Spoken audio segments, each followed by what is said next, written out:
قال الله تبارك وتعالى في كلامه المجيد: أعوذ بالله من الشيطان الرجيم. بسم الله الرحمن الرحيم. وَإِذْ يَمْكُرُ بِكَ الَّذِينَ كَفَرُوا لِيُثْبِتُوكَ أَوْ يَقْتُلُوكَ أَوْ يُخْرِجُوكَ وَيَمْكُرُونَ وَيَمْكُرُ اللَّهُ وَاللَّهُ خَيْرُ الْمَاكِرِينَ. قال المؤلف والمفسر رحمه الله تعالى: أدام النفع بعلومه وعلومكم في الدارين آمين. إلى أن قال ابن عباس ومجاهد وقتادة رحمهم الله تعالى عليهم أجمعين: ليثبتوك ليقيدوك. وقال عطاء وابن زيد: ليحبسوك. وقال السدي: الإثبات هو الحبس والوثاق. وهذا يشمل ما قاله هؤلاء وهؤلاء، وهو مجمع الأقوال، وهو الغالب من سني من أراد غيره بسوء. اب مفسر رحمۃ اللہ علیہ سورۃ الانفال کی ان آیات مبارکہ کی تفسیر بیان فرماتے ہیں کہ حضرت ابن عباس، حضرت مجاہد اور حضرت قتادہ فرماتے ہیں کہ لفظ ہے لیثبتوکا، کہ انہوں نے خفیہ تدبیر کی کہ کیا کریں، یعنی یثبتو کا معنی لیقیدوکا، کہ حضور صلی اللہ علیہ وسلم کو ہم قید کر دیں۔ کفار نے اپنے مشورے میں یہ طے کیا کہ بھی ہم کسی مکان میں حضور صلی اللہ علیہ وسلم کو قید کر دیتے ہیں۔ عطا اور ابن زید بھی فرماتے ہیں کہ یثبتو کا معنی کیا ہے، لیحبسوکا، تاکہ آپ کو حبس میں رکھا جائے، بند رکھا جائے۔ اور سدئی فرماتے ہیں کہ الاثبات هو الحبس والوثاق، وہ فرماتے ہیں کہ ثبات کا معنی ہی یہ ہے کہ کسی کو حبس معنی بند کیا جائے، اور وثاق معنی یعنی اس کے ہاتھ پاؤں بھی باندھ دیے جائیں، یعنی ہاتھوں میں نعوذ باللہ رسی یا ہتھکڑی یا بیڑیاں ڈال دی جائیں پاؤں میں بھی۔ تو وثاق کا معنی ہوتا ہے کسی کو سختی سے باندھنا، اور حبس کا معنی ہوتا ہے کسی کو قید میں ڈالنا۔ تو گویا کہ یہ مجمع الاقوال ہو گیا، یعنی دونوں معنی آ گئے کہ ان لوگوں نے جو مشورہ کیا تھا اس میں لفظ ہے لیثبتو کا، کہ نعوذ باللہ سرکار دو عالم صلی اللہ علیہ وسلم کو ہم باندھ دیں اور قید میں ڈال دیں، بس اس کے بعد حضور صلی اللہ علیہ وسلم اللہ معاف فرمائے جب قید ہو جائیں گے تو ان کی قوت ختم ہو جائے گی۔ اور مفسر فرماتا ہے کہ یہ ایسا قول ہے کہ سب قول کو جمع کر رہا ہے، حبس کو بھی جمع کر رہا ہے، لفظ قید کو بھی جمع کر رہا ہے۔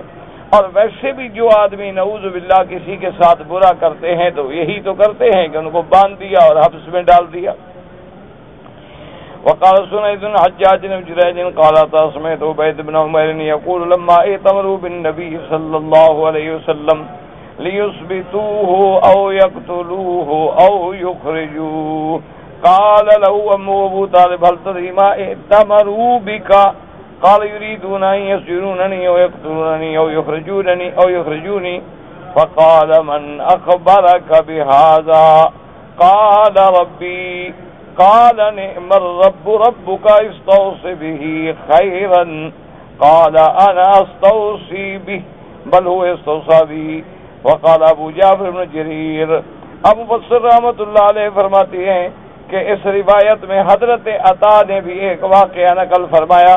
وہ فرماتے ہیں کہ عبید بن عمیر کہتے ہیں کہ لما ائتمروا بالنبی صلی اللہ علیہ وسلم، جب کافروں نے، مشرکوں نے، دشمنوں نے میرے آقا کے خلاف مشورہ کیا اور ابی طالب کو پتہ چلا، تو آپ کے چاچا ابو طالب نے کہا کہ حل تدری ما ائتمروا بک، کیا تمہیں پتہ ہے کہ انہوں نے کیا تیرے خلاف مشورہ کیا ہے؟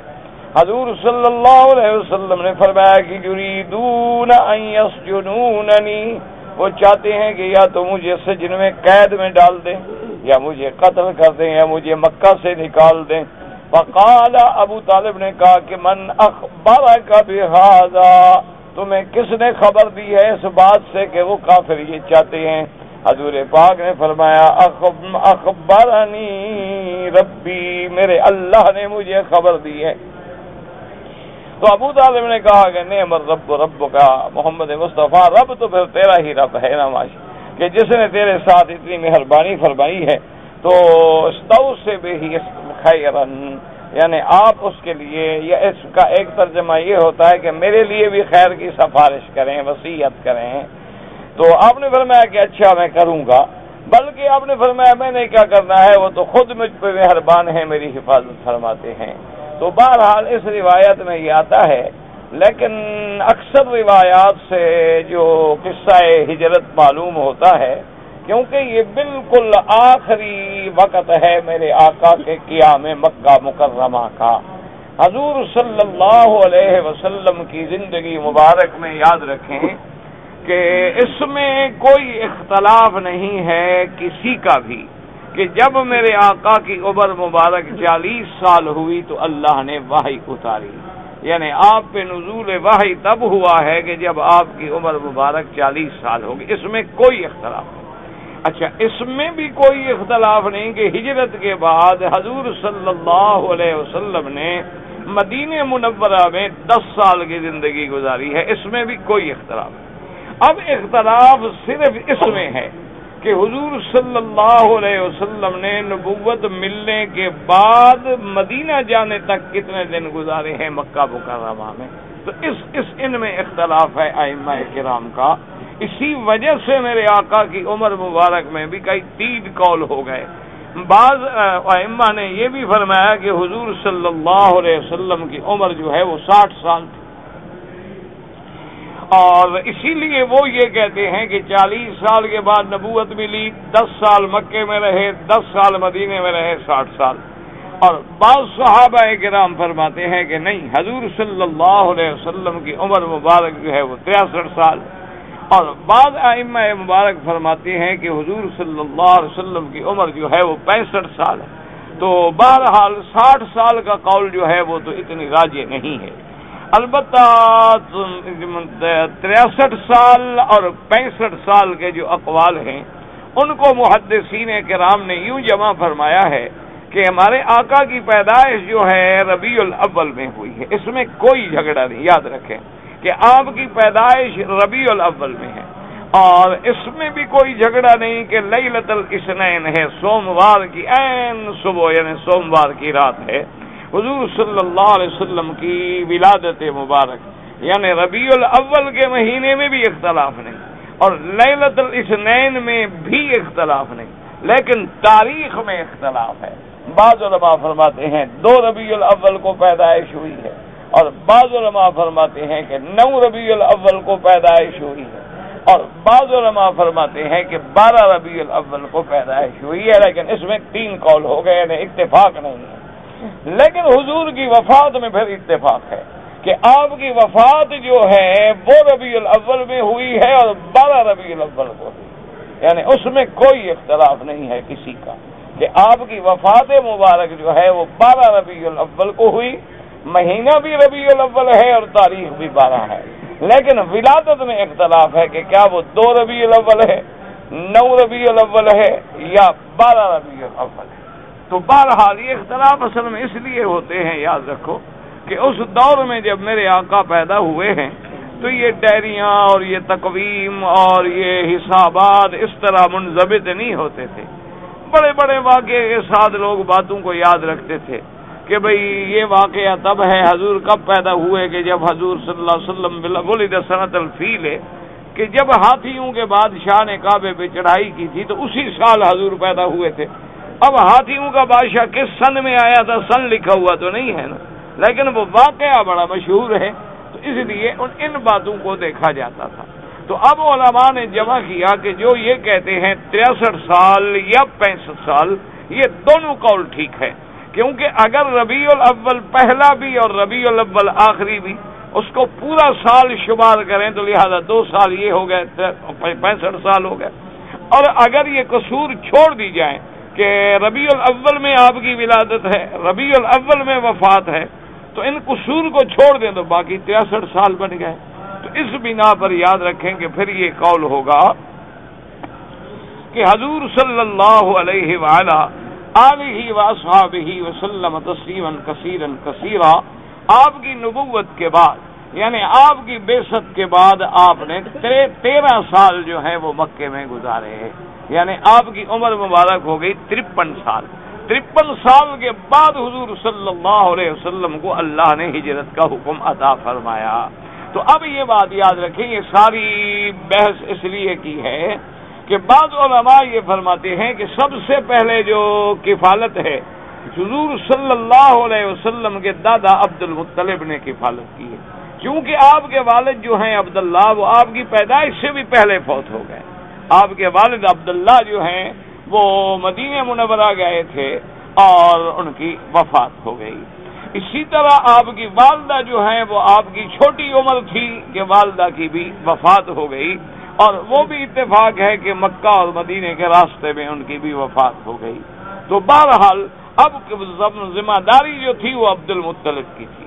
عبد المطلب کی ذمہ داری کے بعد پھر جو کفالت کا مسئلہ ہے وہ ابی طالب کو ملا۔ ابی طالب جو ہیں وہ آپ کے چچا ہیں، تو انہوں نے پھر آپ کی کفالت کی جب تک کہ ابی طالب زندہ رہے۔ لیکن مفسرین کرام اور محدثین عظام نے، اللہ تبارک و تعالی سب پہ اپنی کروڑوں رحمتیں فرمائے، وہ یہ کہتے ہیں کہ یہ قصہ ہجرت جو ہے یہ تو بالکل آخر میں پیش آیا ہے، ابو طالب اس سے پہلے فوت ہو گئے، یعنی ابو طالب جو ہیں وہ اس وقت موجود نہیں تھے اور نہ ہی وہ ان کے مشورے میں شریک تھے۔ اس وقت جو مشورے میں لوگ شریک تھے ان کے زیادہ تر روایات میں جو نام آئے ہیں وہ وہی مشہور نام ہیں، ابی جہل ہے، نضر بن الحارث ہے، عتبہ ہے، شیبہ ہے، یہ لوگ تھے بڑے بڑے۔ تو ابی طالب تو پہلے فوت ہو چکے تھے، لہذا ابی طالب کا حضور سے یہ پوچھنا اور حضور کو یہ بتلانا کہ کافروں نے کیا مشورہ کیا ہے، اس لیے بعض علماء فرماتے ہیں کہ یہ قول جو ہے یہ تو ہو سکتا ہے کہ پہلے بھی کوئی مشورہ ہوا ہو، کیونکہ ابی طالب کے زمانے میں بھی تو حضور کے دشمن تھے نا سارے، اور ابو طالب کو بھی آگے کہا کرتے تھے کہ تم اپنے بھتیجے کو روک دو اور اس کی ذمہ داری سے تم ہٹ جاؤ اور ہم حضور صلی اللہ علیہ وسلم سے انتقام لیں گے، ہم حضور صلی اللہ علیہ وسلم کا مقابلہ کریں گے۔ تو بہرحال لیکن انہوں نے یہ قول بھی نقل کیا ہے حضرت عطا کی طرف سے۔ ابو مفسر رحمۃ اللہ علیہ فرماتے ہیں وقال ابو جعفر بن جریر حدثني محمد بن اسماعیل المصری المعروف بالوصاوسی اخبرنا عبد الحمید بن ابی داؤد بن جریتا بن عبید بن طلب بن ودا ان ابا طالب قال للرسول صلی اللہ علیہ وسلم ما يعتبر بك قومك قال يريدون ان يسجنونني ويقتلونني ويخرجوني فقال من اخبرك بهذا قال ربي قال نعم الرب ربك فاستوصي به خيرا قال انا استوصي به بل هو يستوصي بي قال فنزلت وإذ يمكر بك الذين كفروا ليثبتوك أو يقتلوك أو يخرجوك وذكر أبي طالب في هذا غريب جدا بل منكر لأن هذه الآية مدنية ثم إن هذه القصة اجتماع قريش على هذا الاعتبار والمشاورة الإثبات والنفي والقتل إنما كان ليلة الهجر السباء وكان ذلك بعد موت أبي طالب بنحو من 3 سنين وتمكنوا منه واجترؤوا عليه بسبب موت أمي أبي طالب الذي كان يحوط وينصركم بآبائه والدليل على صحة ما قلنا۔ اب مفسر رحمۃ اللہ علیہ فرماتی ہیں کہ اس واقعے میں ابی طالب کا ذکر جو ہے یہ بالکل عجیب بات ہے، اوپری بات ہے کہ ابی طالب کا ذکر کہاں سے آ گیا اس میں، کیونکہ مفسر رحمۃ اللہ علیہ فرماتی ہیں کہ یہ آیت مبارک جو ہے یہ مدنیہ ہے، یعنی یہ آیت اتری ہی ہجرت کے بعد ہے، اور اس کے بعد فرماتی ہیں کہ اجتماع قریش جو ہے اس مشورے کے لیے کہ حضور کو قید کر لیا جائے یا آپ کو مکے سے نکالا جائے یا قتل کیا جائے۔ انما کان لیلۃ الہجرت، یہ تو بالکل اسی رات کا واقعہ ہے جب انہوں نے مشورہ کیا اور اللہ نے آپ کو ہجرت کا حکم دے دیا۔ وَكَانَ ذَلِكَ بَعْدَ مَوْتِ أَبِي طالب، یہ تو ابی طالب کی موت کے 3 سال بعد کا قصہ ہے۔ تو ابو طالب کہاں سے آ گئے حضور صلی اللہ علیہ وسلم کو بات کہنے والے؟ اور اس کے بعد یہ ہے کہ جب ابی طالب کو موت آ گئی پھر ہی تو کافروں کو زیادہ جرأت ہوئی، ورنہ ابی طالب کے ہوتے ہوئے وہ اتنی زیادہ جرأت نہیں کرتے تھے۔ لیکن جب ابی طالب کو موت آ گئی تو اب کافر بہادر ہو گئے حضور کی مخالفت کے لیے، حضور صلی اللہ علیہ وسلم کو نقصان پہنچانے کے لیے، کیونکہ ابی طالب جب تک زندہ رہے وہ حضور پاک کی امداد کرتے رہے، حضور صلی اللہ علیہ وسلم کی حفاظت کرتے رہے، وَيَقُومُ بِآبَائِهِ، اور حضور کے جتنے کام تھے ان کو تحمل کرتے رہے، برداشت کرتے رہے۔ تو ابی طالب کا اس واقعے کے اندر ذکر جو ہے بالکل منکر اور غریب جداً، بالکل منکر ہے، یعنی اس کی کوئی حقیقت ہی نہیں ہے کہ ابی طالب تو پہلے مر گیا، یہ تو لیلۃ الہجرہ کی بات ہے، اور پھر یہ آیات مبارکہ جو ہیں آیات مدنیہ ہیں، یہ بعد الہجرت اللہ تبارک و تعالی نے حضور صلی اللہ علیہ وسلم میں نازل فرمائی۔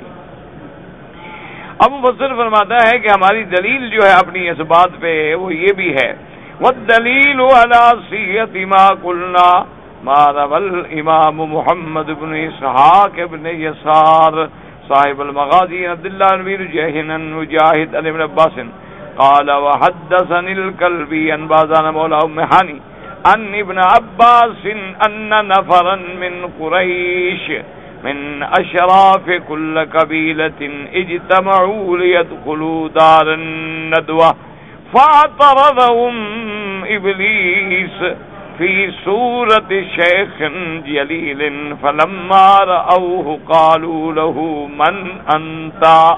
اب مفسر فرماتے ہیں کہ ہماری دلیل جو ہے وہ یہ بھی ہے کہ جو واقعہ محمد ابن اسحاق ابن یسار، محمد ابن اسحاق ابن یسار صاحب المغازی، یہ مؤرخ ہیں اور مغازی میں بہت ان کی روایات جو ہیں وہ مشہور ہیں اور تاریخی روایات میں ان کا بہت بڑا مقام ہے۔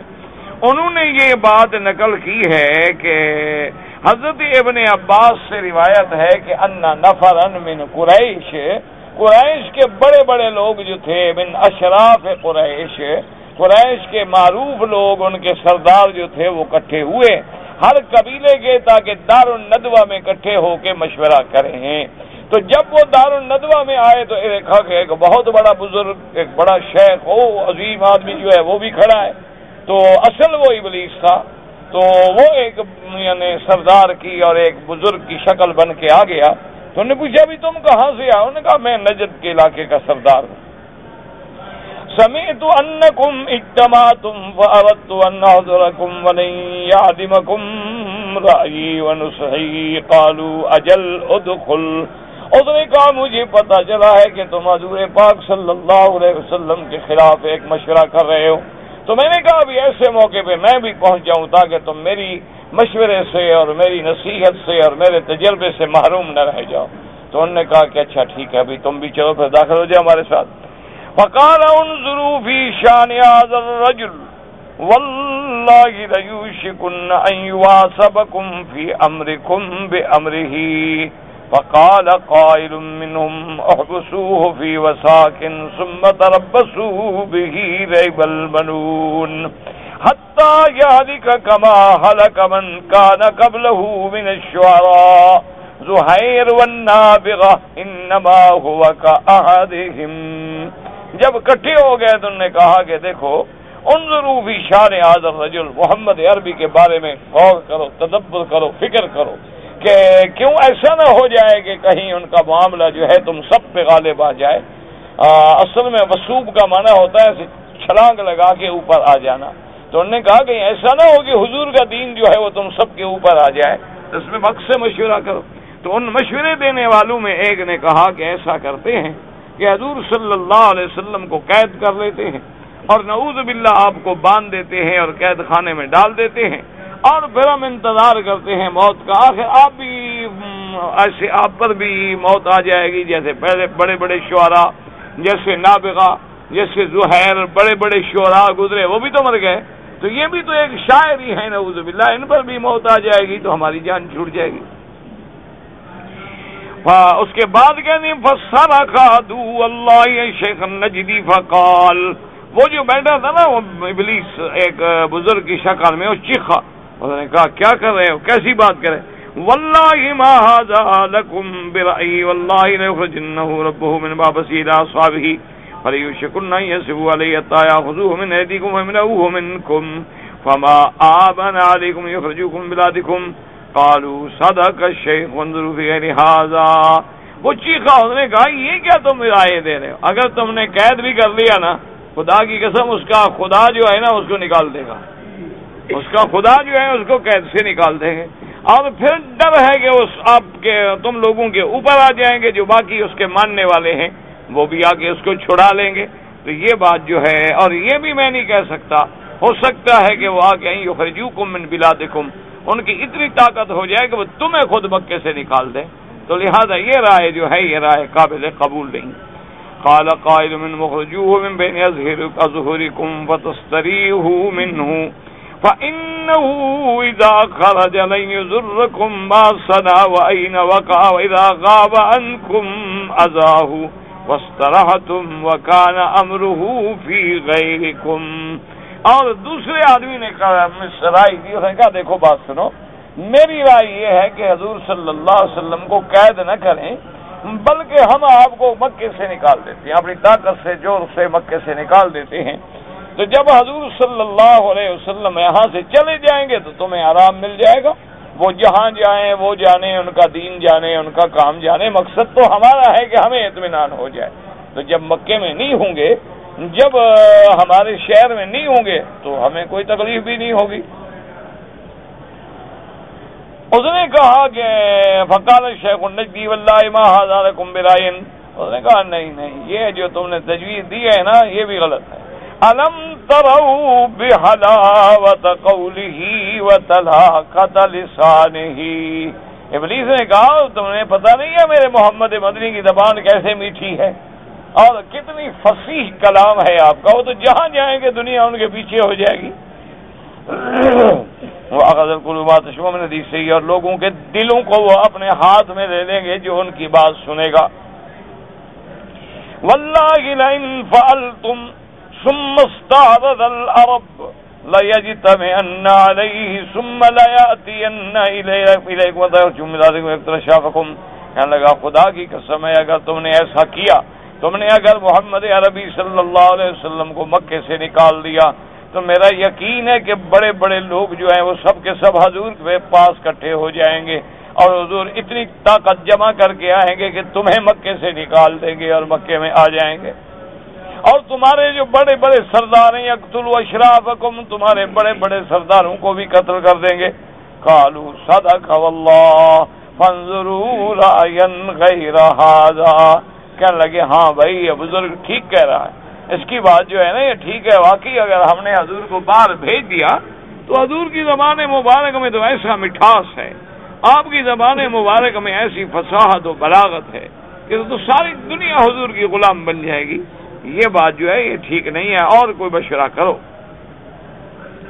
قال فقال ابو جہل لعنہ اللہ واللہ لأشیرن علیکم برأی ما راکم ستموات لا ارى غیرہ۔ قالوا وما هو؟ قال تأخذون من كل قبیلة غلاما شابا وسیطا نہدا ثم یأتی كل غلام سیفا صارما ثم يضربونه ضربة رجل واحد فإذا قتلوا فقدموه في القبائل كلها فما أظن هذا الحي من أن يكون لا أعرف قريش كلها فإنما داره ذلك قابل العقل واسترحنا وقطعنا أنا أذاه۔ ابو جہل لعنت اللہ علیہ نے کہا کہ دیکھو میں اپنی ایک تجویز دیتا ہوں اور میں سمجھتا ہوں کہ اس سے اور زیادہ بہتر تجویز کوئی نہیں ہو سکتی، اور کوئی تجویز میں تمہیں تو بتا۔ انہوں نے کہا کیا ہے؟ انہوں نے کہا ہر قبیلے سے ایک نوجوان غلام ہو، شاب ہو اور نسب والا ہو اور قوی ہو، قوت والا ہو، ایسے چن کے سب قبائل جو ہے نا ایک ایک نوجوان دیں اپنا اچھا، اور وہ سارے کے سارے مل کر وہ جتنے قبیلے کے جوان کٹے وہ سارے ایک ہی دفعہ حملہ کریں حضور صلی اللہ علیہ وسلم اور حضور صلی اللہ علیہ وسلم کو شہید کر دیں۔ تو لازمی بات ہے کہ جب 50 آدمی قتل میں ہوں گے اور سب نے کٹھے تلواریں ماری ہیں تو اب قصاص کس کس کا ہوگا؟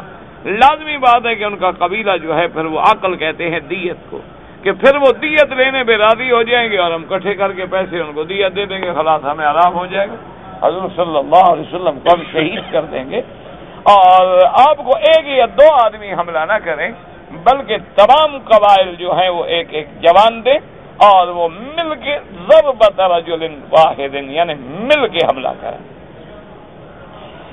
قال فقال الشيخ النجدي وهذا والله الرعي القول ما قال الفتى لا ارى غيره.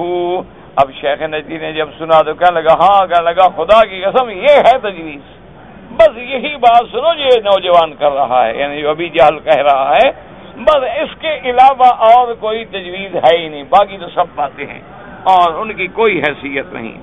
قال فذركوا على ذلك مجبون له، اسی بات پہ متفق ہو کے پھر وہ وہاں سے اٹھے.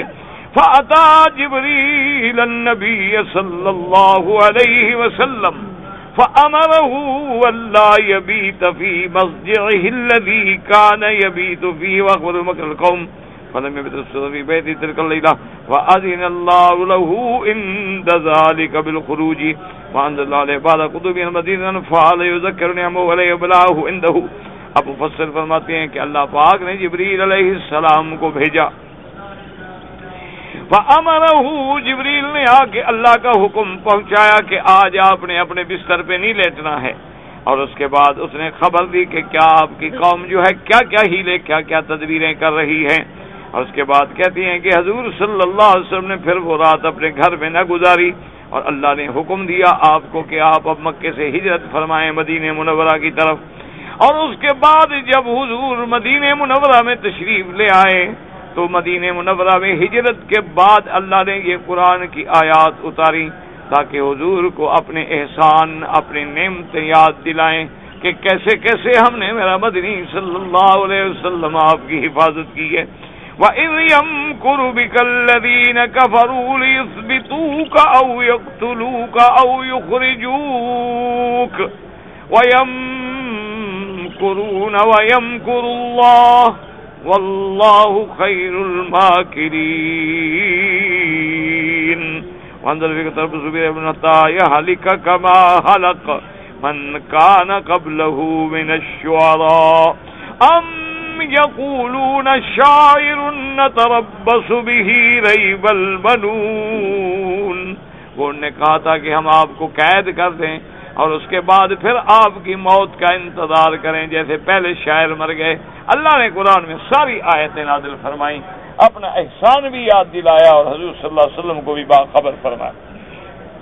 فَكَانَ ذَلِكَ الْيَوْمِ يُسَمَّى يَوْمَ الزَّحْمَةِ لِلَّذِي اجْتَمَعُوا عَلَيْهِ مِنَ الرَّعْيِ وَنُصْدِينَا وَهَذَا السِّيَاقِ وَأَنزَلَ اللَّهُ فِي إِرَادِ مِخْرَاجِهُ قَوْلُهُ تَبَارَكَ وَتَعَالَى. اس دن کو یوم الزحمہ کے نام سے یاد کیا جاتا ہے جس میں انہوں نے اتفاق کیا تھا حضور صلی اللہ علیہ وسلم کو قتل کرنے کا. وَنُصْدِينَا وَهَذَا السِّيَاقِ وَأَنزَلَ اللَّهُ تَعَالَى. اب اللہ نے قرآن پاک میں ایک دوسری آیت میں بھی فرمایا وَإِن كَادُوا لَيَسْتَفِزُّونَكَ مِنَ الْأَرْضِ لِيُخْرِجُوكَ مِنْهَا وَإِذًا لَّا يَلْبَسُونَ خِلَافَكَ إِلَّا قَلِيلًا. وقد روى الأوفيين بعض روایت میں جہاد اور بین مصعب نے قوتان مقصد روایت نہ ذلك. تو اب صحیح روایت مبارک یہی ہے کہ ابو طالب کا اس سے کوئی تعلق نہیں. ابی طالب جو ہیں وہ حضور پاک صلی اللہ علیہ وسلم کے آپ کے یعنی اس ہجرت سے 3 سال پہلے ان کی وفات ہو چکی ہے. اور ابی طالب کی وفات کے بعد ہی دراصل اصل بات یہ تھی کہ ابی طالب کے زمانے میں وہ اتنی جرت نہیں کرتے تھے حضور صلی اللہ علیہ وسلم کو ستانے کی. تکلیفیں پہنچاتے تھے، باتیں کرتے تھے، لیکن ان کے دل میں ایک ڈر تھا کہ ابی طالب بہت بڑا سردار ہے، عبد المطلب کا بیٹا ہے اور اس کا ایک مقام ہے قریش میں، اور پھر وہ حضور صلی اللہ علیہ وسلم سے بے انتہا محبت کرتے ہیں اور حضور صلی اللہ علیہ وسلم کا ساتھ دیتے ہیں. تو ابو طالب کے مرنے کے بعد اب ان کی جرت بڑھ گئی، بڑھتے گئے حتیٰ کہ یہ مشورہ کیا. لیکن اللہ تبارک و تعالی نے ان کو ان کی تدبیر باطلہ کی شکست دے دی، اور اللہ کی تدبیر کا کون مقابلہ کر سکتا ہے؟ اللہ تبارک و تعالی کی قوت کا کون مقابلہ کر سکتا ہے؟ اور اللہ تبارک و تعالی جب بچانے پہ آتے ہیں، اللہ تبارک و تعالی جب حفاظت فرمانے پہ آتے ہیں تو ایسا انتظام فرما دیا کہ سب سے پہلے تو اللہ نے اپنے نبی کو ان کی سازشوں سے باخبر کر دیا. ثانیاً اللہ نے آپ کو ایسا معجزہ دیا کہ آپ نے مٹی اٹھا کے پھینکی اور سب کے سروں پہ اور سب کی آنکھوں میں پہنچ گئی. اور ثالثاً اللہ نے غار میں ایسا انتظام کر دیا کہ میرے حضور آقا جو ہے وہ غار کے اندر تشریف لے گئے اور باہر مکڑی نے فوراً جالا بنا دیا اور ایک کبوتری بھی آگے بیٹھ گئی جس کا ذکر قرآن و حدیث میں نہیں ہے لیکن بعض روایات اخرى میں. اور حضور صلی اللہ علیہ وسلم کی تسلی کے لیے اللہ نے اسی غار میں قرآن اتارا. اسی غار میں اللہ نے حضرت ابو بکر رضی اللہ تعالی عنہ پہ اپنی سکینہ اتاری. اللہ تبارک و تعالی نے پھر پورے راستے میں حضور کی حفاظت فرمائی. اور آپ جب راستے میں پہنچے رابق کے مقام پہ تو سراقہ کے حملے سے اللہ نے محفوظ فرمایا کہ سراقہ حضور صلی اللہ علیہ وسلم کی چونکہ آپ کے قتل کے لیے تیار تھا لیکن ایسا اللہ نے اپنا قدرت کا حضور کی پھر نکلا پھر دھنس گیا وہ سمجھ گیا. آخر سردار اسے کہا کہ جانے والے ٹھہر جاؤ میں بات کرتا ہوں بس میں جس ارادے کے ساتھ آیا تھا اب میں نہیں اس عمل کرتا. اس نے آ کے بتایا اور یہی وہ واقعہ ہے جب حضور نے خبر دی تھی سراقہ کو کہ سراقہ ایک وقت آئے گا کہ کسرا بادشاہ کے ہاتھوں کے کنگن ہوں گے اور تیرے ہاتھ میں. اب آپ دیکھیں گے کیسے اللہ نے میرے مدنی پاک کی پیشین گوئی کو سچا فرمایا کہ یہ ہجرت کا واقعہ جو ہے ایک واقعہ عظیمہ ہے اور اس میں بہت بڑے حکم ہیں اور اس میں بہت بڑے عبر ہیں اور اس میں تعلیم ہے قیامت تک کے لیے امت محمد مصطفیٰ صلی اللہ علیہ وآلہ آلہ واصحابہ وسلم تسلیما کثیرا.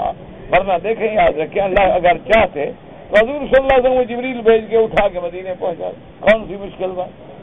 اللہ تبارک و تعالی اگر چاہتے تو حضور صلی اللہ علیہ وسلم کے لیے اگر سلیمان علیہ السلام کا تخت ہواؤں میں اڑ سکتا ہے تو اللہ اپنے نبی جو افضل الانبیاء ہیں امام الانبیاء ہیں کیا ان کو مدینے نہیں پہنچا سکتے؟ اللہ تو قادر تھے لیکن اللہ نے حضور کی امت کو سبق دیا کہ اسباب پہ بھی عمل کرو.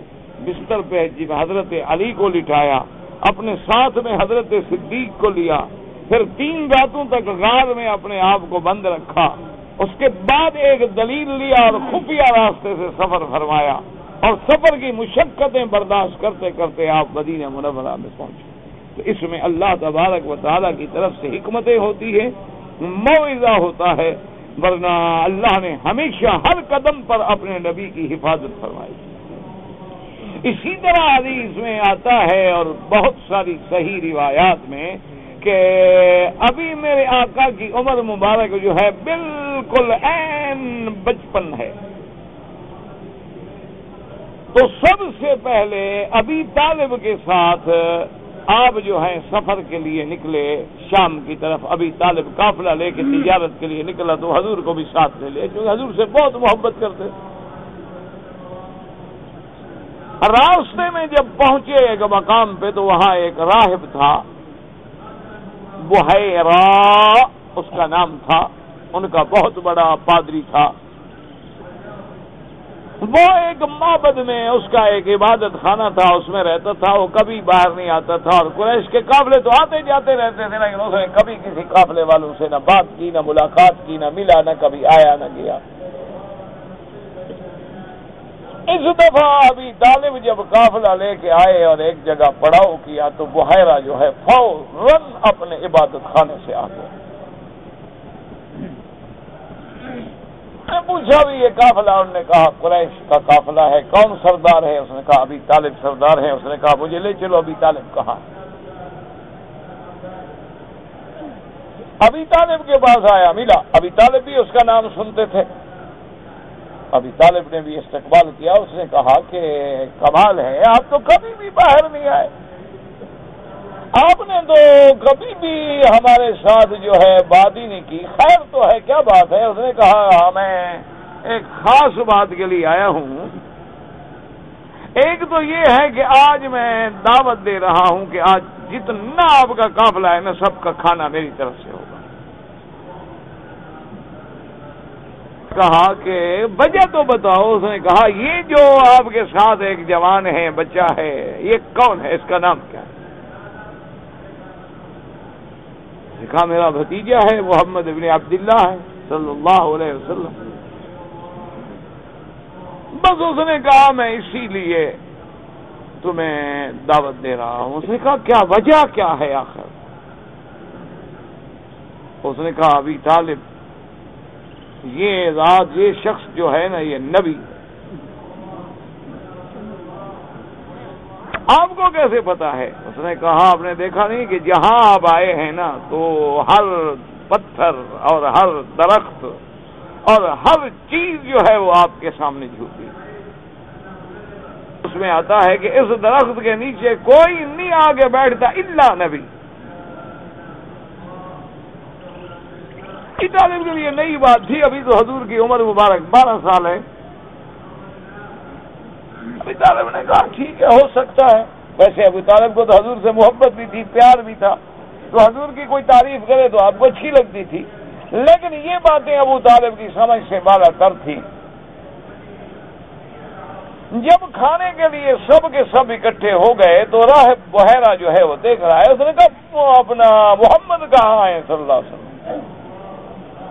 ہم نے کہا کہ فی رعیت الابل، ہم نے ان کو بھیجا ہے کہ وہ ذرا اونٹنیوں کا خیال کریں، ان کو اچھی طرح باندھ دیں، ان کو گھاس واس دیں۔ انہوں نے کہا ان کے لیے تو میں نے دعوت کی ہے،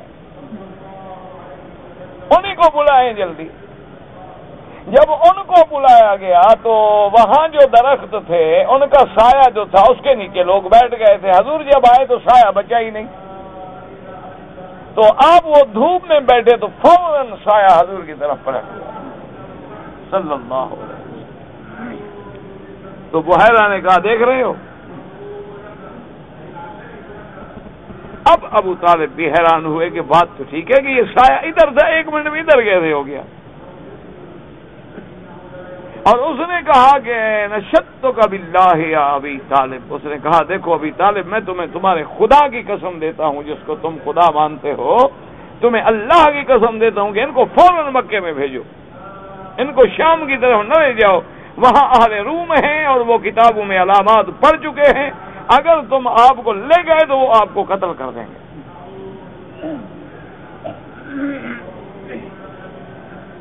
تو ابی طالب نے بھی بات مان لی اور حضور صلی اللہ علیہ وسلم کو وہیں سے مکے واپس کر دیا۔ اب وہاں بھی روایت میں ایک بات ڈالی گئی ہے جس لیے میں نے یہ واقعہ نقل کیا ہے کہ اسی حدیث میں اسی روایت میں یہ آتا ہے کہ ان کو پھر جب ابی طالب نے بھیجا تو ابو بکر نے اپنا خادم حضرت بلال بھی ساتھ کر دیا کہ وہ حضور کے ساتھ جائیں، اور حضور صلی اللہ علیہ وسلم واپس مکے آئے۔ تو یہ بالکل جھوٹ ہے۔ اس کی وجہ یہ ہے کہ یاد رکھیں کہ ابو بکر صدیق رضی اللہ تعالی عنہ حضور پاک سے 2 سال چھوٹے ہیں، تو جب حضور کی عمر 12 سال تھی تو ابو بکر کی عمر تو 10 سال تھی، وہاں ابو بکر کہاں تھے؟ ایسے حضور کے ساتھ وہاں سے واپس آ گیا۔ تو اس لیے ہمیشہ یاد رکھیں کہ اصل وجہ کیا ہوتی ہے کہ بعض اعداء اسلام جو ہیں وہ ایک واقعے کو مشکوک بنانے کے لیے کسی اور روایت کے ایک ٹکڑے کو اس میں ڈال دیتے ہیں تاکہ جب اس کو واقعات کی کسوٹی پہ پرکھا جائے گا تو ہر آدمی کہے گا بھی نہ وہاں ابو بکر کا تعلق بنتا ہے نہ بلال کا تعلق بنتا ہے، تو حضور کے ساتھ بلال کیسے آ گئے؟ اس کا معنی ہاں ہو سکتا ہے یہ واقعہ ہی غلط ہو۔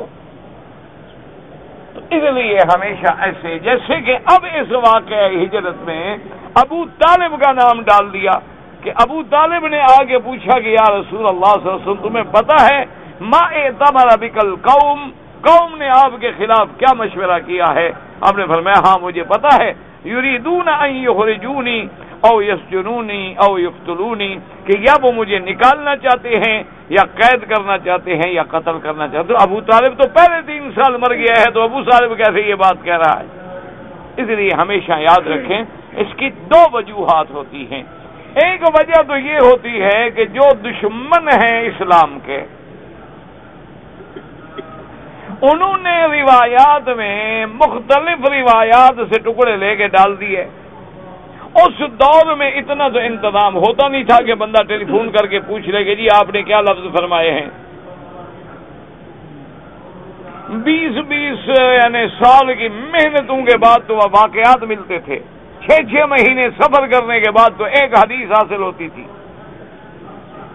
اور کچھ یہ ہوتا ہے کہ بعض راویوں کو واقعہ نقل کرنے میں اندراج ہو گیا ایک جملے کا کہ باقی تو ساری بات نقل کی، لیکن ایک اور قصہ کبھی حضرت بلال ابوبکر صدیق نے حضور کے ساتھ بھیجے ہوں گے، وہ واقعہ جو تھا وہ بھی اس میں اندراج کر دیا. تو کبھی تو یہ بربنائے غلط فہمی ہو جاتا ہے اور کبھی یہ بربنائے سازش اعدائے اسلام ہو جاتا ہے. اسی لیے حکم ہوتا ہے کہ جب تک اللہ کے قرآن پر اور ذخیرہ احادیث مبارک پہ مکمل عبور نہ ہو اس وقت تک کوئی بات آدمی نہیں کہہ سکتا. اس کو اتنا بات کہنے کی ہمت نہیں ہوتی جب تک کہ وہ تمام احادیث رسول عربی صلی اللہ علیہ وسلم پہ عبور رکھتا ہو اور تمام واقعات کا پتہ ہو. تو اب جب ایک عالم کو اس واقعے پہ عبور ہوتا ہے تو وہ کیا کرے گا کہ وہ قرآن کی آیت اور صحیح حدیث کو اپنا اصول بنا لے گا، باقی جتنے واقعات اس کے مطابق ہوں گے وہ لے لے گا، جو خلاف ہوں گے ان کو چھوڑ دے گا، پھر وہ ٹھوکر سے بچ جائے گا. اور جس آدمی کا اتنا عبور نہیں ہوگا وہ پڑھے گا کبھی کبھی اس روایت میں یہ آ رہا ہے اور اس روایت میں یہ آ رہا ہے. اور دیکھو جی ایک صحابی کہتے ہیں حضور پاک کی عمر 63 سال ہے اور دوسرا صحابی فرماتے ہیں کہ 65 سال ہے، اور یہ تو بڑا مغالطے والی بات ہے. لیکن جن لوگوں کو اللہ نے قرآن و حدیث سے تعلق نصیب فرمایا ہے اور ان کا ذخیرہ حدیث پہ نظر ہے وہ کہتے ہیں کوئی جھگڑے کی بات نہیں. ربیع الاول میں پیدا ہوئے، ربیع الاول میں وفات ہوئی. تو بعض عرب لوگ جو ہیں وہ موٹی ہند سے گن لیتے ہیں اور چھوٹے چھوڑ دیتے ہیں. انہوں نے پیدائش والے ربیع الاول سے چند مہینے بھی چھوڑ دیے اور آخری وفات والے بھی چھوڑ دیے تو باقی 63 سال بچ گئے. اور بعض اوقات جو ہے لوگ عصور کو بھی پورا سال گن لیتے ہیں تو انہوں نے 65 سال قرار دے دیا. تو اس میں تو کوئی تعارض نہیں ہے اور کوئی تضاد نہیں ہے.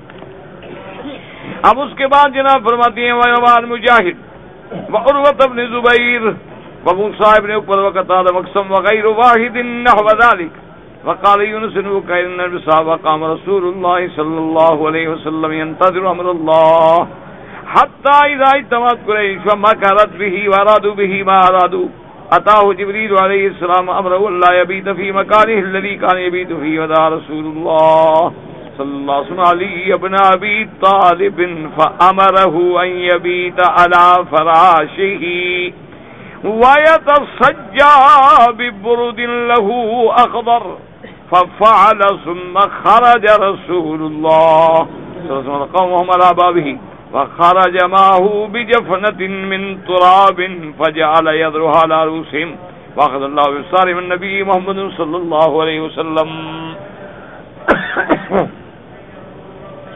یونس ابن بکیر نے ابن اسحاق سے یعنی محمد ابن اسحاق سے روایت کی ہے کہ صحابہ جو تھے میرے آقا کے وہ تو ہجرت فرما گئے حبشہ اور پھر مدینہ منورہ. حضور صلی اللہ علیہ وسلم مکہ مکرمہ میں رہے اس انتظار میں کہ اللہ حکم کرے تو اب حضور پاک بھی ہجرت کریں. حتیٰ اجتماعت قریش کے سردار جمع ہوئے، انہوں نے خفیہ تدبیر کی، انہوں نے ارادہ کیا قتل کا. جو ارادہ کیا تو جبریل علیہ السلام آئے اور انہوں نے آ کے آپ کو اللہ کا حکم پہنچایا کہ آپ جہاں قیام فرماتے ہیں سوتے ہیں آج آپ وہاں نہیں سوئیں گے. حضور صلی اللہ علیہ وسلم نے حضرت علی ابن ابی طالب رضی اللہ تعالی عنہ کو بلایا اور آپ نے حکم دیا ان یبیت علی فراشہ کہ حضرت علی آج تم نے میرے بستر پہ سونا ہے. وَيَتَسَجَّى بِبُرُدٍ لَهُ حضرت علی حضور کی چادر مبارک لے کر اوپر چادر لے کے حضور کی چادر مبارک جو ہے آپ کی وہ سبز رنگ کی چادر مبارک تھی تو وہ لے کر سو گئے حضرت علی رضی اللہ تعالی عنہ.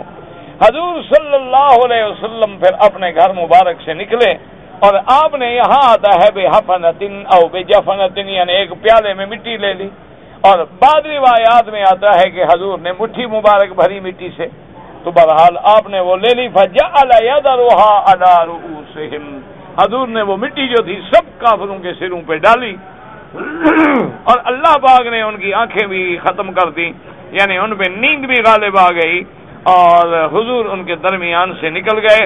اور اس وقت حضور پاک یہ آیات مبارک تلاوت کر رہے تھے، یاسین والقرآن الحکیم الا فاغشیناہم فہم لا یبصرون. تو حضور صلی اللہ علیہ وعلا آلہ واصحابہ وسلم تسلیما کثیرا کثیرا یہ آیات مبارک بھی تلاوت کرتے رہے.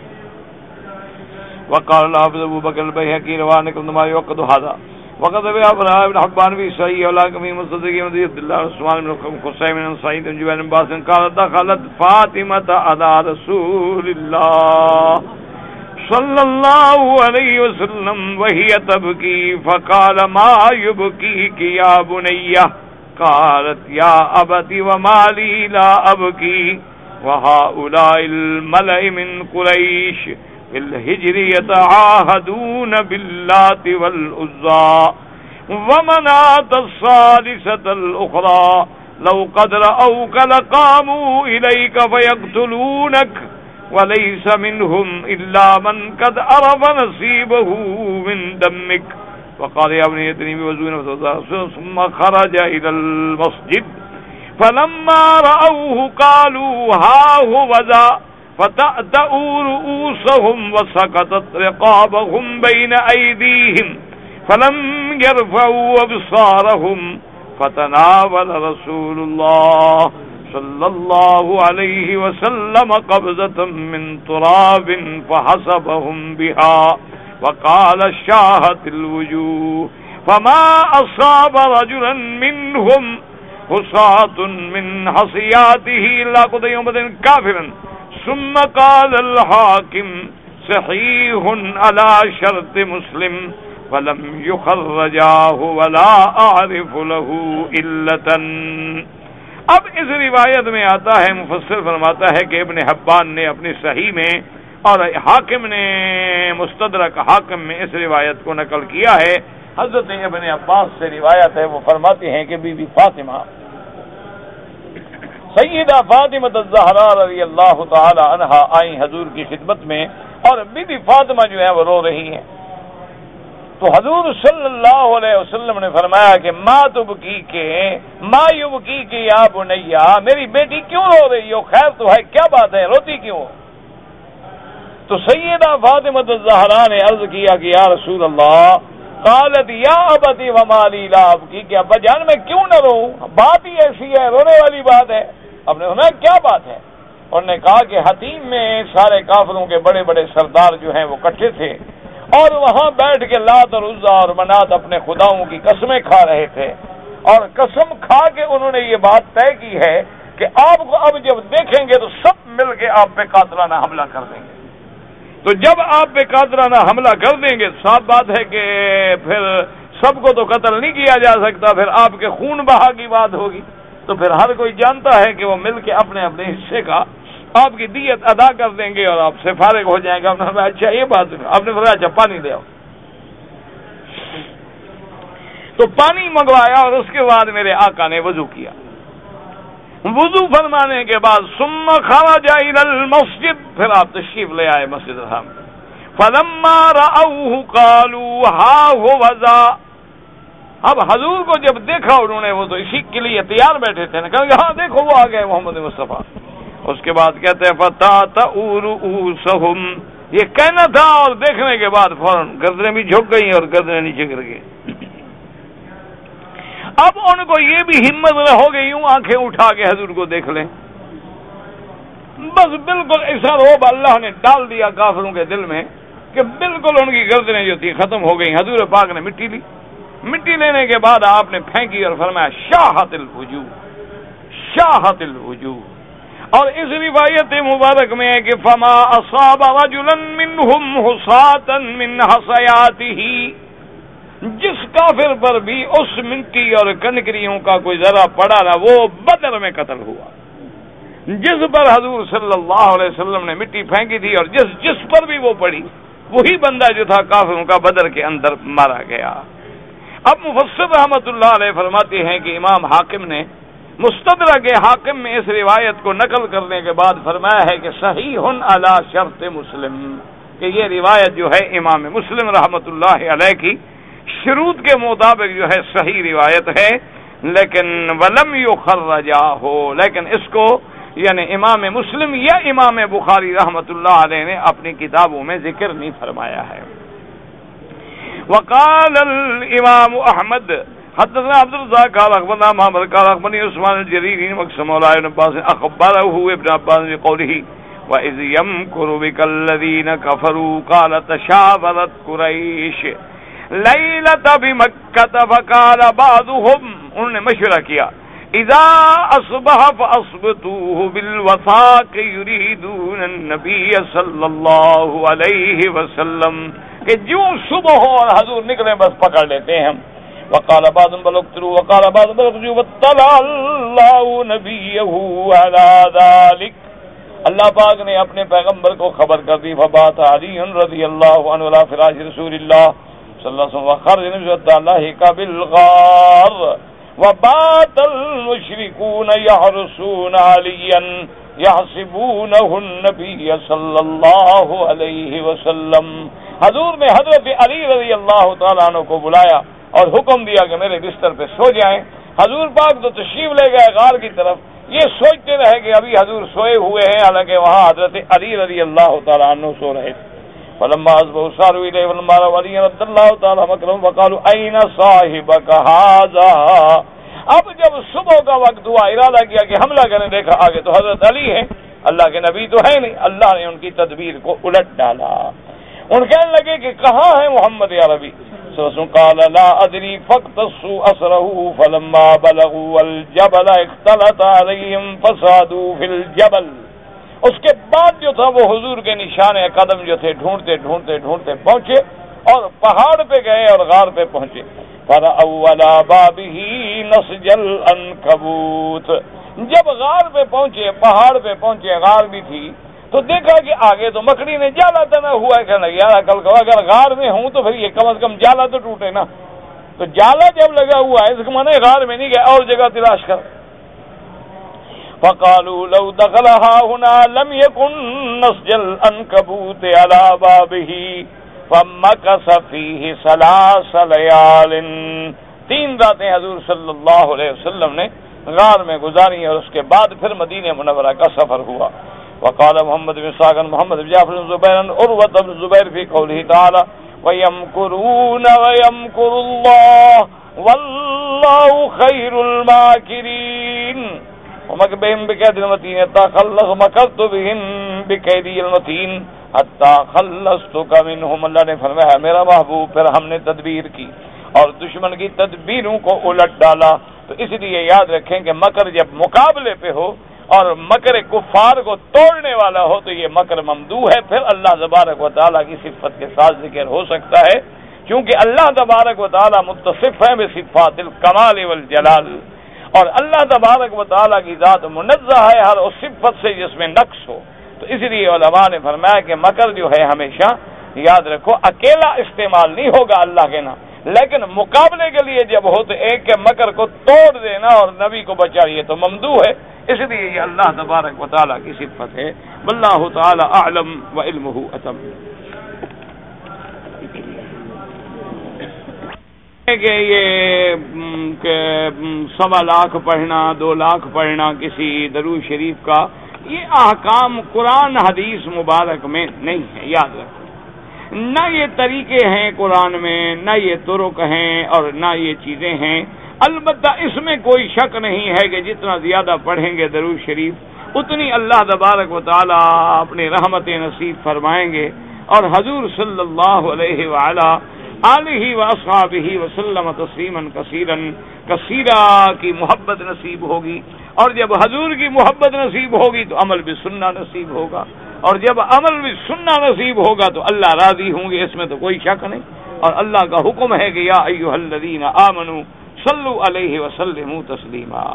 اس لیے بہرحال یاد رکھا کریں کہ یہ جو بزرگوں نے طریقے بنائے یہ طریقے دین میں نہیں ہیں، نہ یہ قرآن و حدیث میں ہیں، لیکن ایک انہوں نے جیسے کہ جسمانی امراض کے علاج کے طریقے ہوتے ہیں، اسی طرح جو ہماری روحانی بیماریاں ہیں، شرک ہے، بدعات ہیں، غیبت ہے، نمیمہ ہے، زنا ہے، شرب خمر ہے، برے عادات ہیں، تو ان کو چھڑانے کے لیے بزرگوں نے بھی اپنے اپنے علاج کے طریقے بنائے۔ مقصد دین پہ پہنچنا ہے، وہ خود دین کا طریقہ نہیں ہوتا، وصول الی الدین کا طریقہ ہوتا۔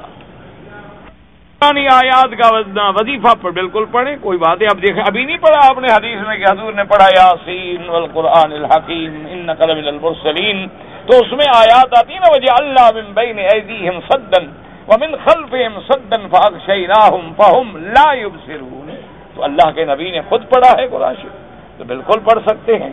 وننزل من القرآن ما هو شفاء، جیسے حضور نے فرمایا کہ سورۃ فاتحہ جو ہے وہ شفا ہے، اسی طرح حضور پاک نے فرمایا کہ معوذتین یعنی قل اعوذ برب الفلق اور قل اعوذ برب الناس، اسی طرح سورۃ یاسین جو ہے وہ قلب القرآن ہے، تو بالکل آپ قرآن کے آیات جو ہیں بالکل پڑھیں، انشاءاللہ اللہ پاک رحمت فرمائیں گے۔ باقی جو لوگ اکٹھے بیٹھ کے قرآن پڑھتے ہیں، اگر تو وہ جو رواج بن گیا وہ تو بدعت ہے، اگر ویسے آدمی اکٹھے بیٹھ کے قرآن پڑھے تو کوئی منع نہیں۔ آخر طلبہ جو پڑھتے ہیں حرم میں 200 طالب اکٹھا نہیں بیٹھا ہوا، 100 طالب اکٹھا بیٹھ کے نہیں قرآن یاد کرتے، مدرسوں میں 200 400 طالب اکٹھے بیٹھ کے نہیں قرآن حفظ کرتے۔ ایک ہے جو ہم نے رواج بنا رکھا ہے کہ بلاؤ اور ختم پڑھواؤ اور اس کے بعد حلوہ کھلاؤ اور نظر پیش کرو، یہ بدعت ہے۔ کہ علماء اور دینی مدرسوں پہ بہت ظلم ہو رہا ہے، اللہ ان کی حفاظت فرمائے، اللہ تبارک و تعالی ان کی مدد فرمائے۔ میرا بھائی یاد رکھو، جو بھی حق کی بات کہے گا نا تو تکلیفیں تو پھر آئیں۔ یہ تو نہیں ہو سکتا کہ آدمی ایمان پہ ہو اور امتحان نہ آئے۔ الف لام میم احسب الناس ان یترکوا ان یقولوا آمنا وهم لا یفتنون، یہ ہو سکتا ہے کہ تم مومن بنو اور کہو پھر آزمائشیں نہ ہوں۔ یہ تو جب آپ حق کی بات کریں، ایمان سے کہیں اتنا عرصہ آپ نے زندگی گزاری ہے، کبھی آپ نے سنا ہے کہ کسی آدمی نے گانے والوں کے گانے 100 پہ کیسٹ سے ٹکڑے لگا لگا کے کیسٹیں بنائی ہوں ان کو بدنام کرنے کے لیے، کبھی سنا ہے؟ تکلیف تو ان کو حق بیان کرنے والے کی ہے نا۔ آخر اتنے عرصے میں آپ دیکھیں کہ کبھی کسی نے کسی گانے والے کا، کسی مزاحیہ کردار کا، لیکن جو حق کا کلمہ کہے گا اس کی بات کو بھی توڑو، اس کے کیسٹوں کو بھی توڑو، اپنے مطلب کے اس کو ترجمے پہناؤ اور پھر لوگوں میں اس کو پھیلاؤ اور کہو دیکھو جی یہ غلط ہو گیا اور دیکھو جی غلط ہو گیا۔ کچھ تو ہمارے شور کا فائدہ، انشاءاللہ فائدہ یہ ہوگا کہ ہماری اور نام ہوگا انشاءاللہ، جہاں کسی کو ہماری عزت نہیں پہنچی وہاں تم پہنچا دو گے انشاءاللہ۔ بعض ایسی باتیں بھی ہیں، ایسے لوگ ہوتے ہیں نا جو میری بات نہیں سننا چاہتے، وہ اپنے کی سمجھ کے تو سن لیں گے نا انشاءاللہ۔ اس لیے اقبال نے کہا تھا نا کہ باد مخالف سے نہ گھبرائے عقاب، یہ تو چلتی ہے تجھے اونچا اڑانے کے لیے۔ ہمیشہ جب مخالف ہوا چلے گی تو پرندہ اونچا ہوگا نا، تو یہ اتفاق ہے۔ اب دیکھیں ان علماء کا کیا قصور ہے، بیچارے پر ظلم ہو رہا ہے، انا للہ و انا الیہ۔ بس جی پھر جہاں عورتوں کا راج ہو علماء پہ ظلم تو ہوگا۔ اصل دعا کرو کہ وہاں اسلامی ملک ہے، اللہ اسلام کا قانون نافذ کرے اور اللہ جتنے اسلام کے ملک ہیں ان کی حفاظت فرمائے اور اللہ کفر کی سازشوں کو اور دشمنوں کی سازشوں کو اپنی قدرت سے ناکام فرما دے۔ صراط المستقیم کا معنی قرآن شریف میں پڑھ لینا، اب اس کی تفسیری کے لیے تو 2 دن چاہیے، بس یوں سمجھ لو دین اسلام یہی صراط مستقیم۔ خواب میں صلاح الدین ایوبی کو دیکھا ہے، اللہ کرے تیرا خواب مبارک ہو، اللہ فلسطین کو فتح عطا فرمائے مسلمانوں کو اور یہودیوں کو شکست دے۔ میں اپنی سالی کو خواب میں دیکھتا ہوں، بیوی کو تو کبھی نہیں دیکھا تم نے۔ یہ خواب میں تمہیں یہ سالی کا کیا چکر ہے؟ انا للہ و انا الیہ، توبہ کرو، استغفار۔ جی ہمارے ملک میں جماعت والے لوگ ہیں، تبلیغ والے، وہ دیکھیں نا ان پہ تکلیف ہے، کیوں دین کا کام کر رہے ہیں۔ وہ جناب کہتے ہیں 3 دن لگاؤ 40 دن لگا، تو ان سے پوچھو بھی کیوں کہتے ہیں، میرا کیا قصور؟ میں نے کہا ہے آپ کو میرے لیے 1 دن بھی نہ لگاؤ۔ آپ اسی سے خوش ہوتے ہیں نا کہ دین میں آپ کا 1 دن بھی نہ لگے، نہ لگاؤ۔ جو لگا رہا ہے اس کو تو خدا کے لیے بخش دو۔ اچھا حضور پاک نے غار میں 3 راتیں کیوں گزاری، 4تھی کیوں نہیں گزری؟ موسیٰ علیہ السلام کو اللہ نے فَأَتْمَمْنَاهَا بِعَشَرٍ فَتَمَّ مِيقَاتُ رَبِّهِ 40 لَيْلَةً، 40 راتیں بٹھایا، کیوں؟ تو جو جواب آپ وہاں دیں گے وہ جواب ان سے بھی لے لینا، میرا تو کوئی مسئلہ نہیں ان کے ساتھ، نہ میں نے کبھی آپ کو کہا ہے کہ 40 دن لگاؤ۔ جو کہتے ہیں ان سے جواب لو، ایسے قرآن پڑھ لو نا کہ کوئی حکمت ضرور ہے کہ اللہ نبوت بھی 40 سال کے بعد دیتے ہیں۔ اللہ تبارک و تعالی موسیٰ علیہ السلام کو بھی کہتے ہیں بھی 40 پورے کرو، حالانکہ 30 دن کے روزے تو رکھ چکے تھے آپ، اللہ نے نہیں 10 اور بھی رکھو، 40 پورے کرو۔ تو کوئی اس میں حکمت ہے، باقی جواب ان لوگوں سے لیں، ان کے علماء سے لیں۔